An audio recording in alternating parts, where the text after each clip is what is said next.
Hello，大家好，歡迎收睇今一集嘅英文齊齊講，我係杜老師。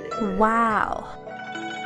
喺上一集咧，杜老師就有呢一個嘅澳門手信，佢就叫做 Macau Hand Letter。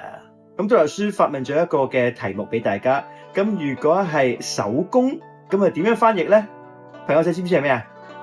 係啦，手工就係 hand job 啦。大家估唔估到呢？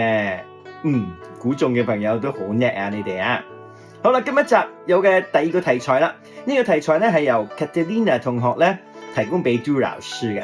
咁呢個係一個甜品店嚟嘅喎，見到有好多嘅甜可以俾大家食，有好得意喎佢個名又，但係杜老師都未見過，今次我都係第一次見到佢嘅啫。睇下大家識唔識讀嚟呢一間店好唔好啊？好啦，請睇，睇到嘛？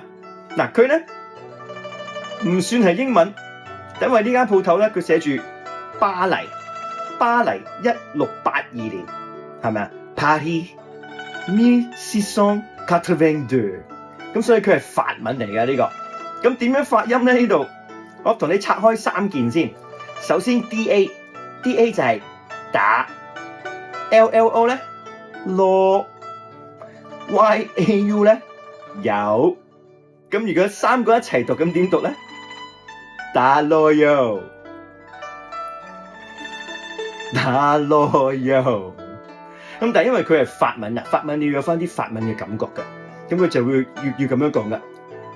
打羅柚，Paris 1682。好啦，跟杜老師講一次好唔好啊？後邊法文嗰啲唔使噶啦，淨係講打羅柚得噶啦。打羅柚，打羅柚，啱啦！各位朋友講得非常好啊！如果大家想試下呢個打羅柚嘅話，可以隨時揾杜老師，杜老師帶你哋一齊去打下羅柚啊。OK， 好啦，我哋下一集再見啦！有題材嘅話，發俾杜老師啦。拜拜。